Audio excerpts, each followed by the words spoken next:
call me master, மாற்றங்கள் வரும் faster, faster.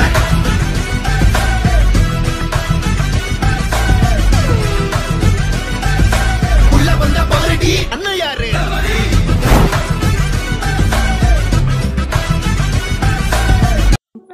Welcome to ஸ்ரீதன்.com. நாம் இன்றைக்கி நம்ம சேனலில் என்ன பார்க்க போகிறோம் அப்படின்னா, ஒரு கிராமத்து புளித்தண்ணி தாங்க பார்க்க போகிறோம். இது ரொம்ப டேஸ்ட்டாக இருக்கும். நம்ம நாக்குக்கு சுவையே இல்லையா? கண்டிப்பாக இந்த குழம்பு மட்டும் செஞ்சு பாருங்கள். காய் எதுவுமே தேவையில்லைங்க.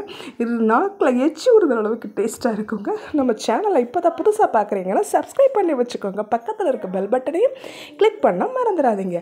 இதுக்கு காம்பினேஷனாக துவையல் செமையாக இருக்கும். எந்த துவையல்னால் கூட பிரச்சனை இல்லை, சூப்பராக இருக்கும். ஒரு சுட்ட ஆப்பிளம் கூட போதுங்க. நம்ம சேனல் உள்ள சப்ஸ்கிரைபர் எல்லாருக்கும் ரொம்ப ரொம்ப நன்றிங்க. வாங்க போகலாம். எப்படி பண்ணலான்னு பார்க்கலாமா? ஒரு கோலி குண்டு அளவு புளி எடுத்து ஒரு டம்ளர் தண்ணியில் அதை ஊற வச்சுக்கலாம். நீங்கள் கைட்டு கரைச்சாலும் ஓகேங்க. ஓகே, இதுக்கு தேவையான பொருளை எடுத்து வச்சுருக்குறோம். நம்ம ஒவ்வொன்றா போட நான் சொல்கிறேன், ஓகேவா? இந்த புளி நல்லா கரைஞ்சாச்சு. அதை ஃபில்ட்ரு பண்ணி எடுத்து வச்சுக்கலாம். ஒரு 2 ஸ்பூன் நல்லெண்ணெய் சேர்த்துக்கோங்க. 1/2 ஸ்பூன் வெந்தயம் சேர்த்து அது நல்லா தாளிசமான பிறகு கடுகு ஒரு 1/2 ஸ்பூன் போட்டு அதை நல்லா பொரிய விடுங்க. அதுக்கப்புறம் இது ஒரு 10 பல் பூண்டு கூட நீங்கள் தாராளமாக சேர்த்துக்கலாம். அதை நல்லா நசுக்கி எடுத்து வச்சுக்கோங்க. கடலைப்பருப்பு ஒரு 1/2 ஸ்பூன் அதில் சேர்த்து நல்லா வறுத்து எடுத்துக்கோங்க.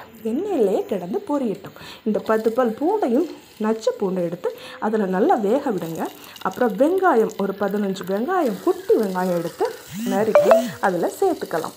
சேர்த்துட்டு நல்லா வெந்த பிறகு நல்லா அந்த எண்ணெயில் கிடந்து இந்த பொருட்கள் எல்லாமே நல்லா பொன்முருவலாக வரகும். அப்போ தான் நல்ல மனம் கொடுக்குங்க.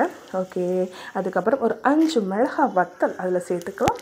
ஒரு பச்சை கருவேப்பிலை நல்ல ஒரு கொத்து சேர்த்துக்கங்க. அப்புறம் காயத்தூளும் சேர்த்துக்கலாம். இது ஒன்றா கிடந்து அதில் நல்லா வேகணும். ஒரு 1/2 ஸ்பூன் மஞ்சள் சேர்த்துக்கோங்களேன். இந்த மஞ்சள் தேய்ச்சா குழம்பு பார்க்கவே அவ்வளோ அழகாக இருக்கும். ஓகே, இதை நல்லா அழகாக ஒரு 5 நிமிஷம் கிளறி விடுங்க. அதுக்கப்புறம் இந்த புளி கரைசல் இருக்குல்ல, அதை திக்காக கரைச்சி நம்ம இந்த தாளிசத்தோடு நம்ம சேர்க்க போகிறோம். அப்படி சேர்த்த உடனே ஒரு சுறுன்னு ஒரு சவுண்டு கேட்கும். சவுண்டோட ஒரு மனமும் அவ்வளோ அழகாக இருக்குங்க. இதுக்கு தேவையான அளவு தண்ணி ஒரு 2 டம்ளர் தண்ணியும் சேர்த்துக்கோங்க. புளி இனிப்பும் புளிப்புமாக சேர்ந்த புளி சேர்த்தா இதுக்கு ரொம்ப டேஸ்ட்டு கொடுக்குங்க. ஓகே, அதுக்கப்புறம் நமக்கு தேவையான அளவு உப்பு சேர்த்துக்கலாம். 1 ஸ்பூன் உப்பு சேர்த்துக்கலாம். உப்பு சேர்த்து ஒரு நல்ல 5 நிமிஷம் நல்லா கொதிக்கட்டும். கடைசியாக கொஞ்சமாக காயத்தோடும் சேர்த்துக்கோங்க. நல்லா கொதித்து அந்த புளியோட பச்சைத்தன்மை இதில் போகணுங்க. அப்போ தான் இந்த குழம்பு ரொம்ப டேஸ்ட்டாக இருக்கும். நீங்கள் இன்னும் கொஞ்சம் காரம் சேர்க்குறீங்களா, இதில் கொஞ்சம் மிளகாத்தூள் கூட சேர்த்துக்கோங்க. நமக்கு சூப்பரான ஒரு டேஸ்டியான புளி தண்ணி நமக்கு ரெடி ஆயிடுச்சுங்க.